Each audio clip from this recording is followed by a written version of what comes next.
Welcome back to the Sick and Successful podcast. Today we have a wonderful guest with us. Her name is Luisa. She is the founder of LF Consulting. She is a leadership mentor, international speaker, trusted advisor to boards and C-suites, and a hidden leading forces ninja. She is a recognized speaker, writer, and mentor of amazing entrepreneurs to become dynamic, compelling, and impactful leaders of teams that rock.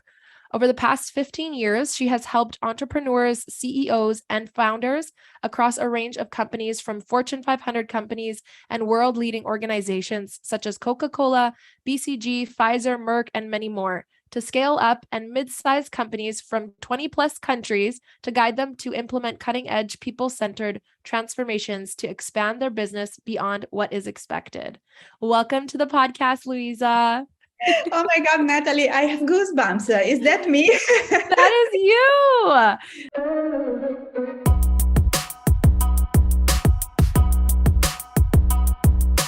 Oh, it was when I was reading who was coming on the podcast today and doing some more research into you, I'm like, I'm excited to talk to you. You have such an amazing experience. Wow, yeah, probably I've been an entrepreneur for 30 plus years. Yeah. And the other day I was counting how many companies I founded in the meantime.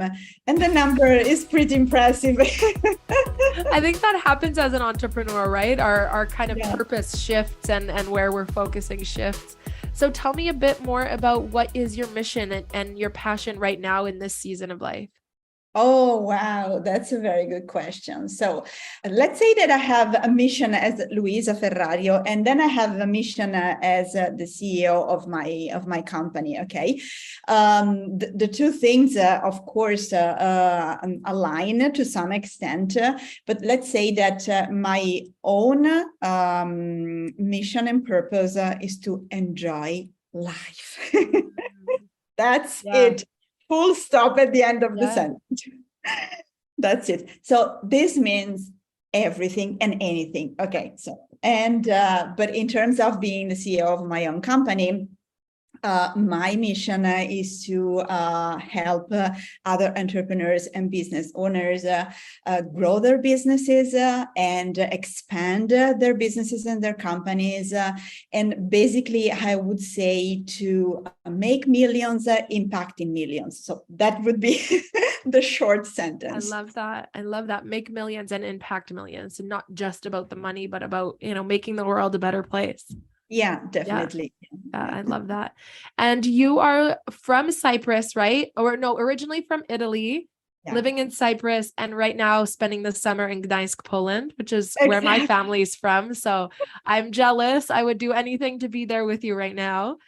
So tell me a little bit about that. So how you run such a successful company kind of all over the world.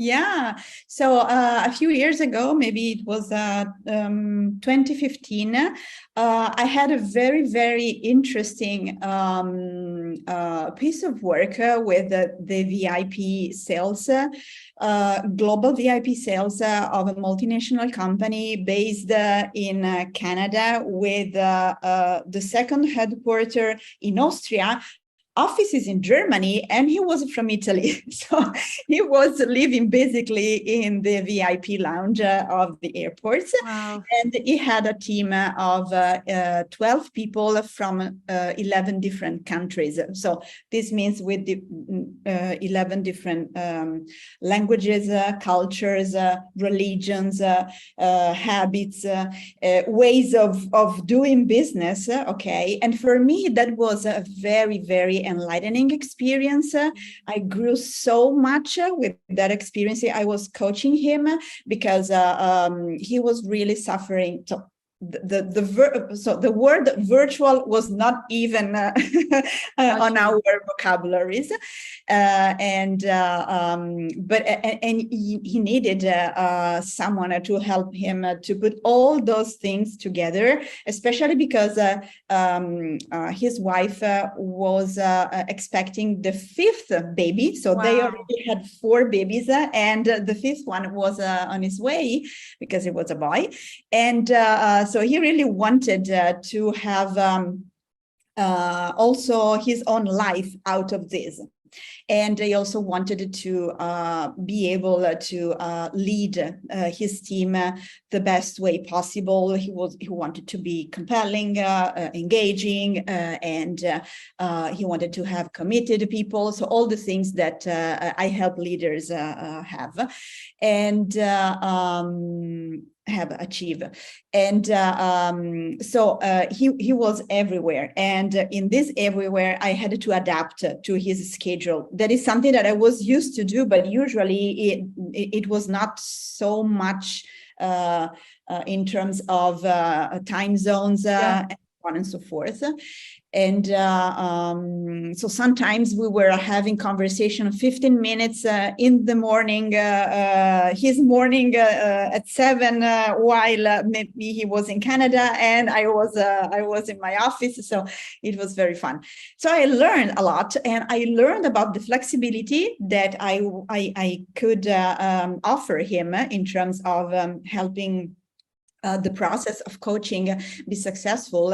At the same time, I had a lot of fun because I get bored very quickly. And so I had a lot of fun with this project. And so I told to myself, this is the way I want to have my life. So I have a framework that I use to help leaders achieve their goals, and also entrepreneurs and business owners.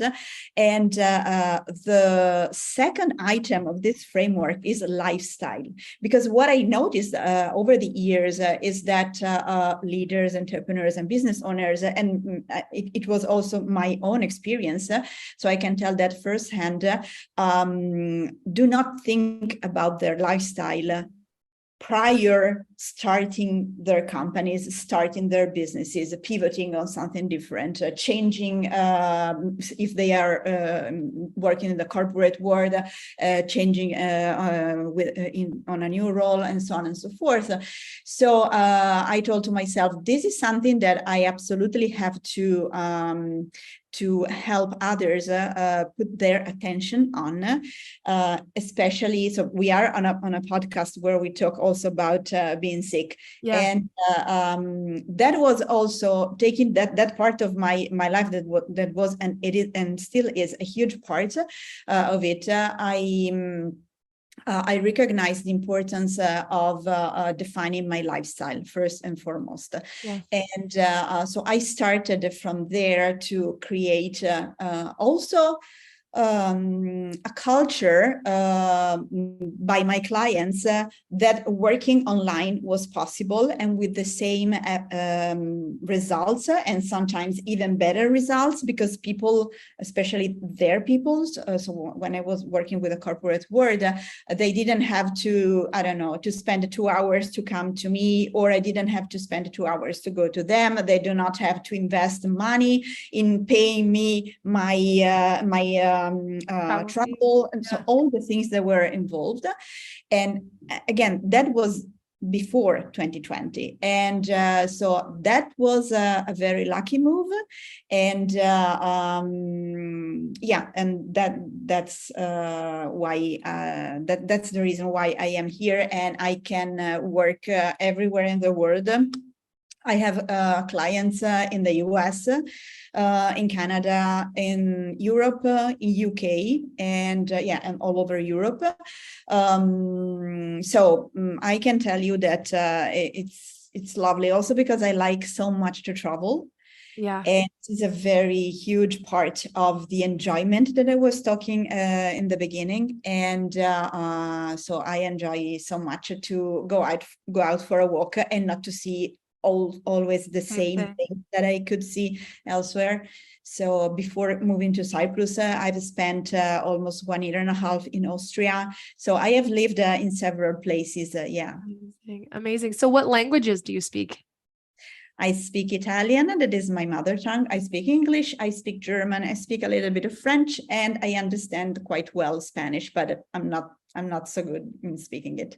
Wow, that's amazing. And that's something you don't see a lot of in Canada, in the States. You know, Polish was my first language, and then French, and then English. I've lost French now, which a lot of people, you know, if you don't know more than one language, you don't understand how you can lose one, but it's definitely possible. But you don't see someone who can speak 5, or I'm didn't count. I'm not great at numbers, but like 5 or so languages very often anymore. So that's really impressive. That's awesome. But this is something that is very common in the Absolutely. in Yeah.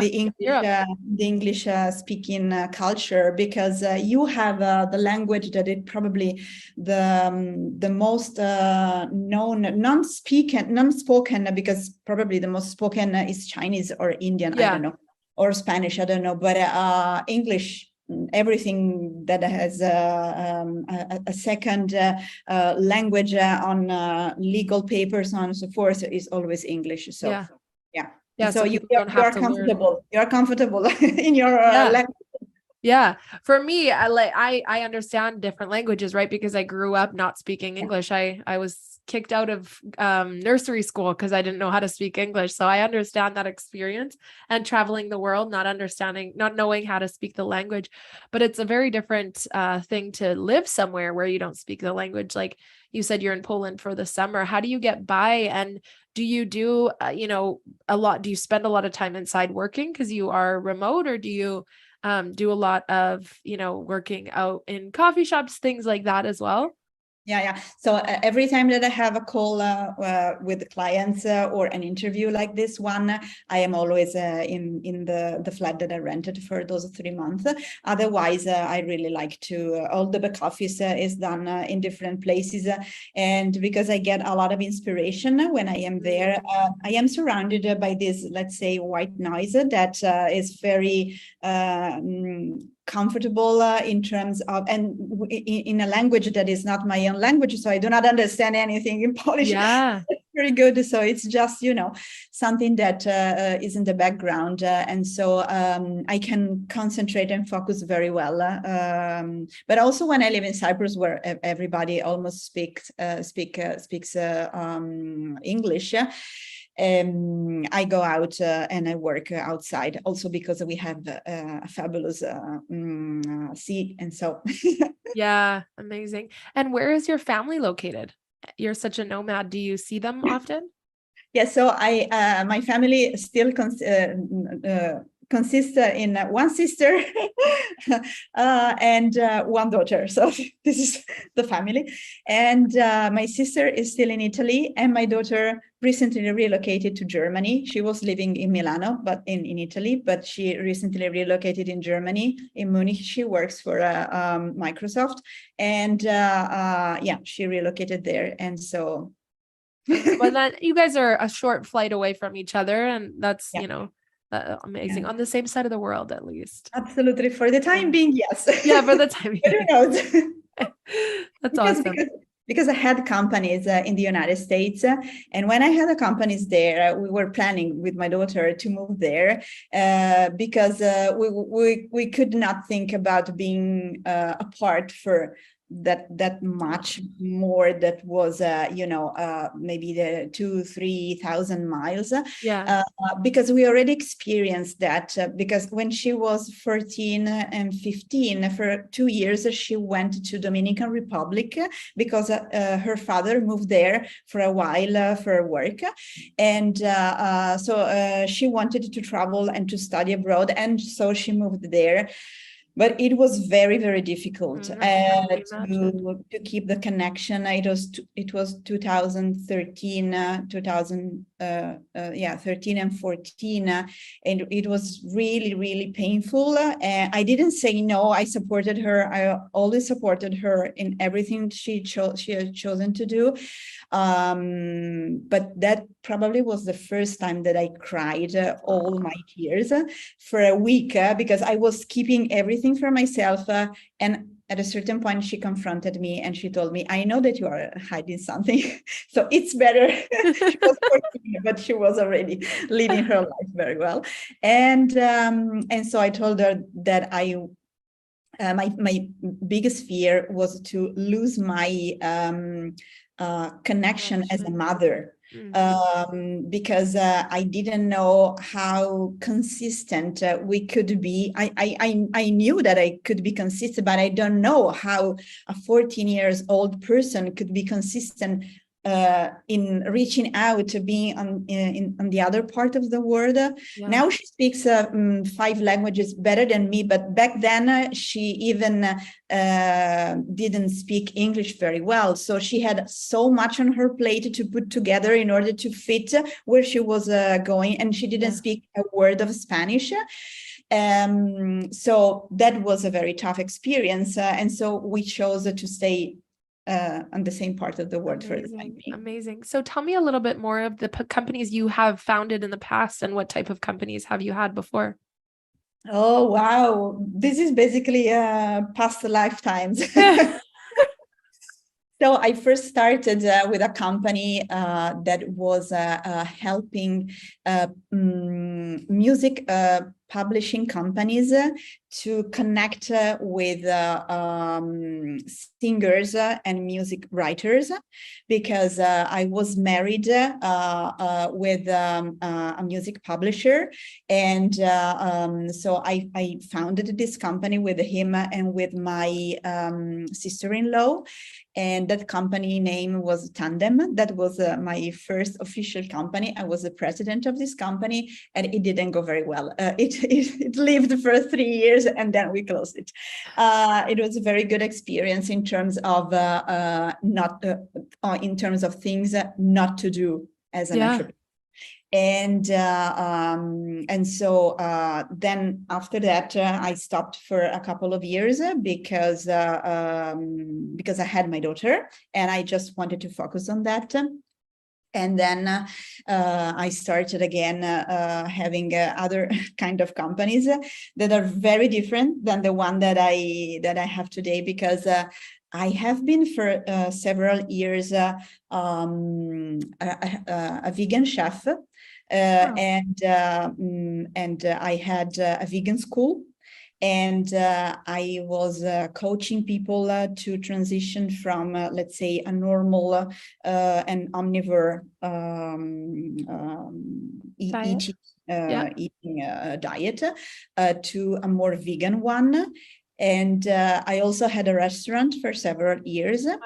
Together with a partner, and that was another story. And then and then I had companies in the real estate, and those companies were based in the US. They were in Florida, and my business was basically in Cleveland, in Ohio. And so I was traveling here and there. And then I still have a couple of companies in the real estate in Italy. And then I have been a freelancer for, I don't know, probably 30 years in between those things. Wow. This is probably the most consistent thing that I have been or done, and always in the field of leadership in the industry of coaching and mentoring. And then 3 years ago, after a while, I wanted to establish again a company that was dedicated to this business that has been going for the longest time in my life. And so, yeah, I went, I moved to Cyprus, and I started LF Consulting there. Yeah, it's awesome. Almost 3 years old. Yeah, almost 3 years. Yeah. So with LF Consulting, what is tell me how you work with someone. So let's say someone like me was looking to hire a business coach or mentor. How do you work with people? So are you asking about the how the process starts, or what the offers are? Kind of like what the offers are. What's the transformation that you provide, and what do you work on with them? And yeah. Okay. So I have basically the framework that I was referring to, that is called Magnetic Ninja Leaders. And it's a framework that is based on 3 different pillars with 9 items. So each pillar has 3 chunks, each chunk in total, we have 9 chunks. And you can start with, let's say, the first offer that is called Millionaire Mind Zone Jumpstart. And then, and this is, so what you can get from there is reframing your mindset, around money and business growth, and in general around abundance, also abundance in life, not just business.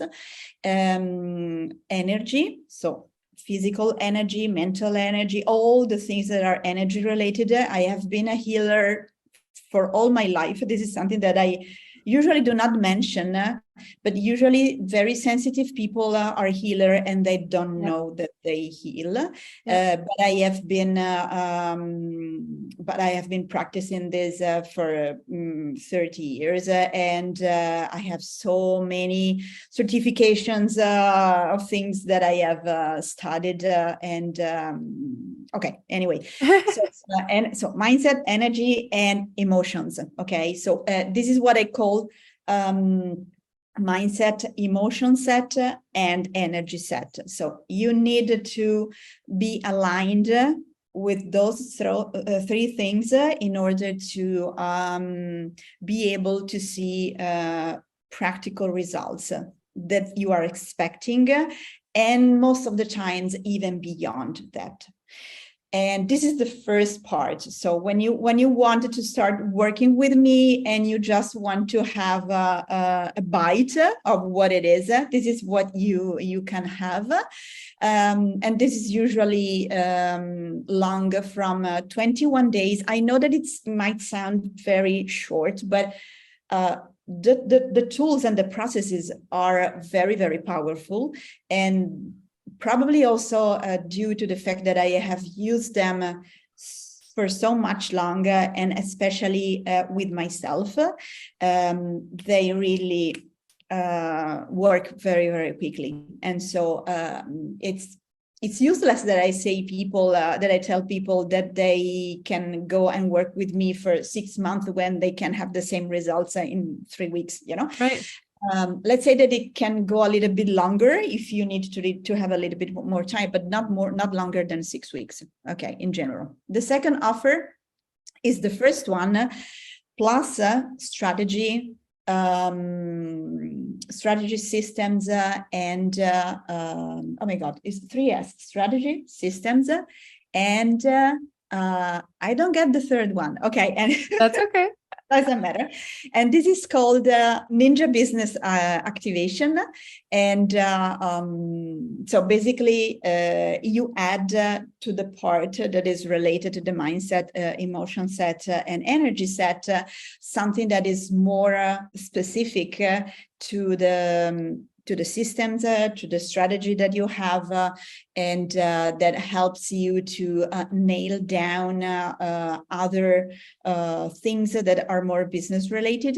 And so you start to move from the inside leadership on the outside leadership, because basically the transformation that you have with each one of my offers is that you have a transformation that goes from the inside out. And so you have to start in the inside, of course. And this is the second one is basically a VIP day, a weird one, because I have been requested many times to have it done differently. So I call it an horizontal VIP day or a vertical VIP day. So it is horizontal when you just want to have everything in just one day, or if we are on a 2 different time zone, 2 days in a row. And then you have another small piece that is 2, 3, 4 weeks after we finish the VIP day. And then this is the implementation session. Otherwise, if it is a horizontal, it goes that we have the same number of hours, basically, and we split them following more the flow of what is happening, because there are people who are very, very clear. They want everything done yesterday. And so I'm totally flexible. I'm totally happy to help them with that. And other people that have different rhythm, and also their business have a different rhythm. So for sure. Usually when we have the first call, I get a few tests, and I see with them if it is more profitable for them to have the vertical or the horizontal version of the VIP day, because you might want to have everything done very, very quickly, but it might not be the best thing for you. And so, sorry, in that VIP day, what are you focusing on with the person? The mindset, so the same things. Okay. Plus the strategy, Gotcha. the business, and then the structure. That was the third S. So the system, structure, and strategy. So the systems, business systems, business strategy, and business structure. And Gotcha. it depends. It might be that you need to pick my brain on all of them. But we know that ahead of time. So when we have the first call, we already know what you need. Amazing. That's awesome. Yeah. And then there is a third one. The third one is when you, it's the more comprehensive one. So it has all the 9 items of the framework. And it is more when your, let's say, CEO soul is knocking at the door and you are in the process of building your team, or you already have a team and you are ready for a more strong focus on your leadership, because 3 of the main parts of this last piece that is called Ninja Leaders Accelerator are meant to cover delegation, to cover how to build an A team, and how to empower yourself in order to be able to empower our other people, the lifestyle that I was mentioning before, your personal brand as a leader, all those things that are very, very useful and that might not be so relevant if you are, for instance, if you are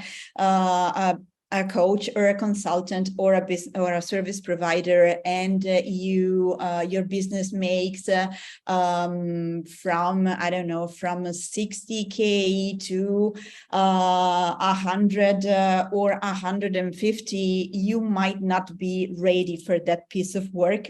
That also is the longest one. It goes on for 6 months.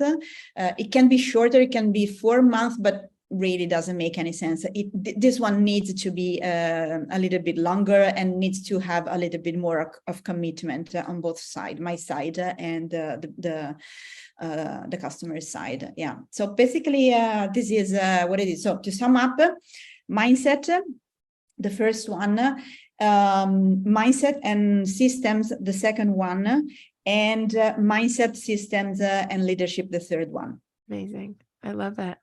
I love it. And to pivot a little in our conversation, I would love to know, so when you did the form and we were kind of looking into having you on the podcast, you had a really interesting look on the word sick. And that's something I wanted to talk to you about. So it's something, a misconception when someone hears about the podcast Sick and Successful, a lot of times is that we focus on the illness, where for me, my mission in life is really to empower people to know that no matter what illness or life circumstances you have, you can be successful. But I was really intrigued by your response on if you are sick and what you are sick with. So do you mind sharing that with us? Yeah. Okay, thank you. So my idea of about that is that as I was sharing on that paper, considering myself just sick would not help me and would not help anybody else. So would put me in the under the level of a poor victim who is not able to take her own life in her own hands and lead it. So if there is something that I have learned over the years is that leadership is a choice that starts from within. And also being sick is a choice. I know that this might sound weird, but I chose, as my physical body is not the most gifted part of me. In terms of health, I have been speaking with my body over the years and agreeing on the next level of sickness or of health that we could handle in order to be as much expansive as possible in order to open up my life and make new achievements possible. Because as you can see, I have very alive and vibrant energy. This comes from years and years and years of taking care of myself as if I was the coolest sport, most successful sport athlete possible. Yeah. So I have been taking care of my nutrition, and I still do. I have been taking care of my the food that I put in my head. So I stopped watching television 15 years ago. Yeah. I never owned a television since then. Wow. I have one here and one in Cyprus because those apartments are rented and they didn't want to get rid of the television, but it is not switched on. And I do not read newspapers. I do not listen to the radio. When I want to get informed, I have my own sources of information that I know are respectful, and I do not want to have any trash on my path. Yeah. So I'm very selective in terms of people that I have as friends. I'm also very selective in terms of clients, I would say, and this is something that came with a lot of wisdom over the years, because I know that I'm not the good choice for everyone, and not everyone is the good choice for me. So I think that my role with clients is to be a partner, and it's impossible to be a partner if you really do not like, respect, appreciate the other person to its fullest, to the whole, okay, of what they are, and so I chose to be a different sick person, a more intentional sick person, a more aware sick person. And one of the sickness that I have been dealing with, apart from coming from a very heavy household when I was a kid. Heavy meaning, what do you mean by heavy? Like heavy. Physically? Heavy mean that I have been beaten many times. Okay, abusive. I have been psychologically gaslighted many times. Many times means for many years in a row. And my father was an alcoholic. Even if my parents were beautiful people, but this doesn't mean that they were carrying with them so deep wounds that were affecting my life and my sister's life. And then my mother had a lot of addictions, food addictions, religious addictions, and game addictions.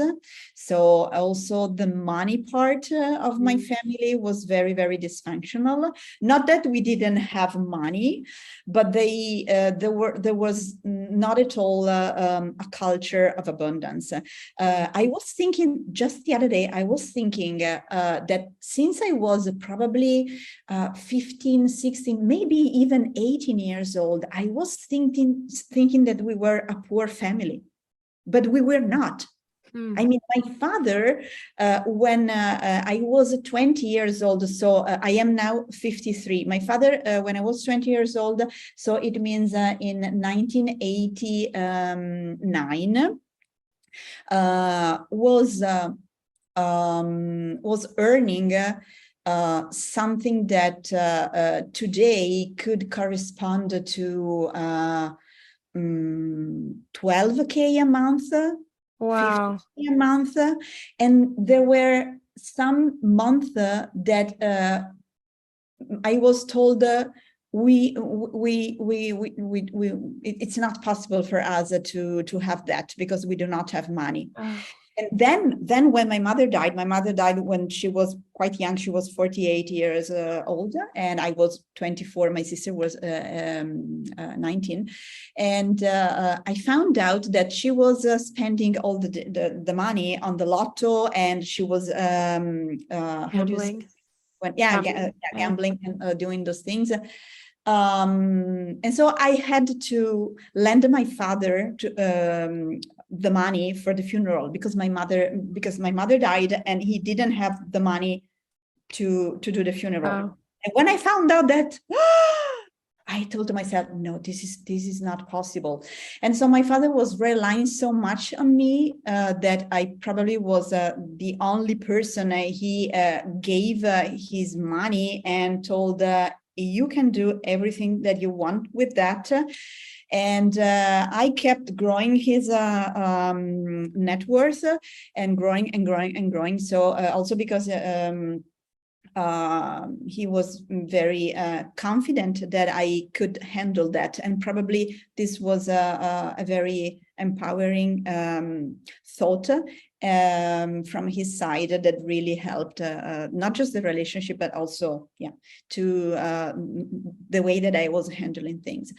And so the other things that I had, and one thing that I still have is fibromyalgia, and sometimes it gets better, sometimes it gets a little bit worse. So for instance, this last week here in Gdansk, there is a lot of humidity, and humidity is not the best choice when you have fibromyalgia. And so I had some more pain than usual, but I know how to handle it. So I know that I have to shift a little bit on a different food. I know that I have to go to sleep at a certain time. I know that I have to do certain activities, such as walk a little bit longer, or to use some energy techniques in a different ways or in a different quantity. So and also the other thing is the hypersensitivity. That sometimes gets in the way, but on the other side really helps me to connect with people and to help them very, very deeply to go over their stuckness, also with their business, because I use those healing techniques not just with people, but also to heal businesses and to heal teams. This is something that I have used for many years. I do not promote that a lot because usually matching the word healing with the teams and with the corporate word and with leadership really doesn't work. But this is probably a stigma that we need to break. Absolutely. And a couple of days ago, I interviewed a colleague of mine. He's from San Francisco, and he's a healer, and he heals leaders and entrepreneurs. And so I really wanted to have him as a guest because, the interview will go out with our LinkedIn newsletter in a week, because I have the proof that this is possible and that there are 100%. leaders and entrepreneurs who are okay in accepting that there is this part of them that is called being human. Yep. Yep. And that sometimes need to be addressed in a way that is slightly different than what the outside world might think it should be. 100%. 100%. So you mentioned something that kind of caught my ear a little bit. I want you to elaborate when you mentioned, I chose to be sick. What did you mean by that? Because I know that some people listening to the podcast might feel a little bit offended, if they're at the beginning of the diagnosis, because I understand and I have my own, version of it, because of my sickness. That's my superpower when it comes to businesses. I see things in a different light. I see humans in a different light. I see the way that I structure my day in a different light because I chose my sickness as my superpower. But someone who might just have been recently diagnosed, or maybe is struggling with a child who has an illness, tell me a little bit more on what you mean. Absolutely. So one part of choosing is that I chose the sickness in terms of being my superpower as well, because as I was mentioning, this gives me more humanity, more flexibility, more openness in terms of possibilities, in terms of using also strategies and structures that might be unconventional, that might be disruptive, but if the end result is totally respectful and is very good for the win-win-win situation, why not? Okay, yeah. This is one thing. The other thing is that probably when I was I just had my daughter, and that was probably the worst time of my life in terms of sickness. I didn't know that I had fibromyalgia. I didn't know about hypersensitivity. I didn't know that I have a neurodivergent brain. I didn't know that I was dyslexic. I didn't know that I was that I had dyspraxia. So I didn't know about all those things, and I started researching and finding out that there were ways that I could use in order to at least decrease the number of issues that I was having. And when I say choose, is that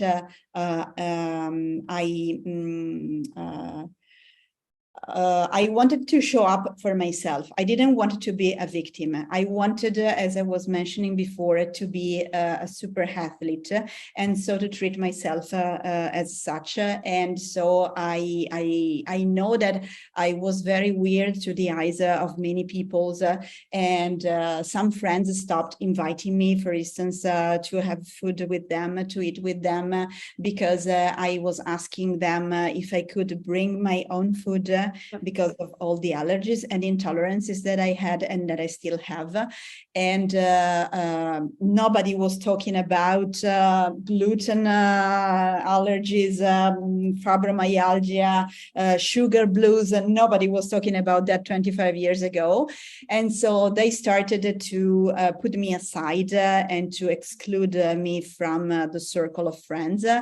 And so the choice was that I choose to put myself first. So if I wanted to have a remarkable life and end my days thinking that I have no regrets, I have to show up for myself. So this is the choice that I'm talking about. So, and this is a choice that I recommit every day, Natalie, not by time to time, but every day. Yeah. And it's a thing that sometimes, you can fall into the illness, whatever it is, and you can feel like a victim.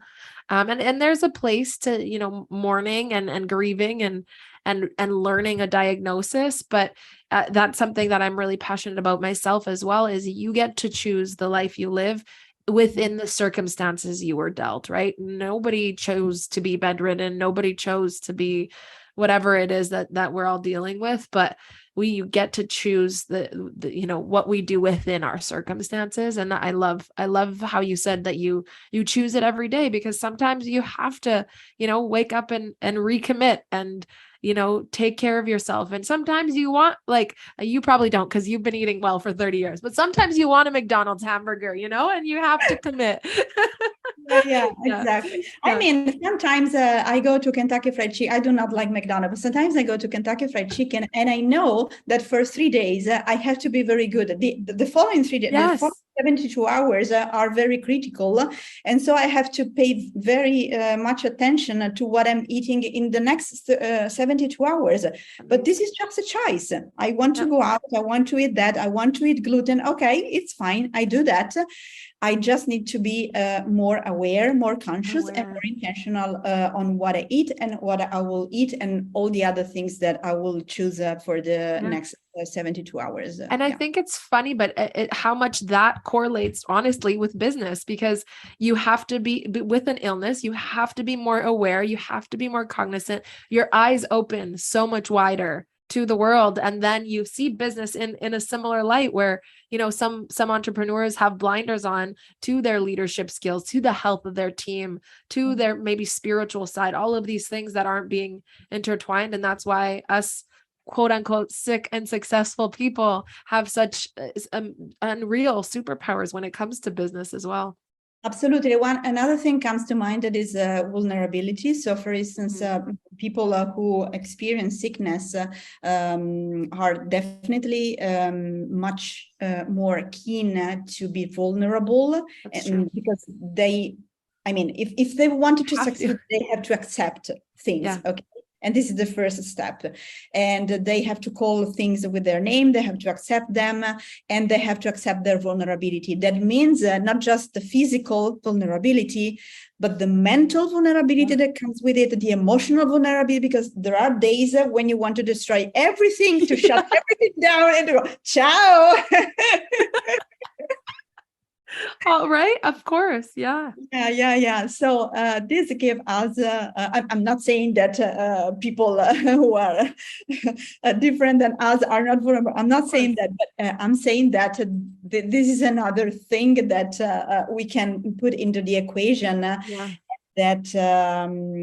probably is a way to be more able to really be patient and be welcoming with the other one, who, no matter who the other one is. Yeah, absolutely. Thank you so much. I've enjoyed this conversation so much. The floor is yours. So tell us what you have going on, what you want the listeners to know, anything that kind of comes to mind, or that you want to promote if you have anything new coming out. So if you ask me what I want to promote, for sure, the Activation VIP Day, that is something that I really would suggest, at least everybody who might be interested to come on a call with me and to have a chat, and to know what it is about, and maybe just to have an overall conversation on what is going on in their business, because just that might help. And I recently released a free training that is called the 28-day money mindset fix for entrepreneurs. And if anybody would like to have access to this training, they're very, very welcome. And they will have a lot of energy, a lot of mindset shift, and a lot of emotional clutter get rid of. Amazing. We'll put the link in the show notes below. And you're also on LinkedIn is where you're most active, right? But you're on LinkedIn, Instagram. We'll have all of that down below, so everyone can take a look and follow you. And any last? I also have the newsletter on LinkedIn that is called Impactful Leaders. And I love it. And any last words, anything you want the listeners to know? So, Natalie, this was the first time that someone was on purpose interviewing me and was keeping the sickness into the equation. And I'm very, very, very thankful to you for that. Very, from the deep bottom of my heart, because most of people who know me don't ask about this and don't know anything about that, and somehow they are scared. I feel that they would like to know more, but they are scared. There is a sort of shame, a sort of I don't know, keep it a secret. Yeah, it's taboo. Yeah, taboo. They are holding themselves back, but those are things that we should talk more about. Exactly. So anything that makes you vulnerable is a superpower. This is something that I really would like to let every human being, but specifically every business owner and every entrepreneur. everything that you think it is a vulnerable point, it is your superpower. You just have to look at it from a different perspective and learn the lessons that it is behind it. Yeah. Yeah, I got goosebumps because it's so true. It's why I'm so passionate about this podcast, is because it's people like us that are successful. It becomes something that like maybe people forget about. Even people close in our lives are like, she must be better because she's podcasting every week. She must be better because she is making so much money, or whatever their perception of us are. But no, I still struggle a lot with my health, right? But I choose to have this lifestyle. I choose to get up in the morning and do what I need to have this life. And I think it's important for us to share that so that other people who are going through the same thing or similar things can see that no, I don't get up every single day and have 12-hour work day. There are days where I don't do very much at all, or when I have Fridays off. And we have things in our lifestyle, like you mentioned, I don't think we were recording yet, but you moved from Cyprus to different parts of the world when it gets too hot there because of your illness. And like, we do things that people might think you're a nomad just for fun, which you might be, but there's an aspect of it too, right? Of bringing our, I don't know, taking care of ourselves that people don't see, because we don't have platforms to talk about it. So thank you for being vulnerable today. I really appreciate that. Yes. Thank you. Thank you. I loved having you, and I'm sure we'll stay connected. Everyone, remember, dream big. It's possible for you, and your next version of success is around the corner. Mwah!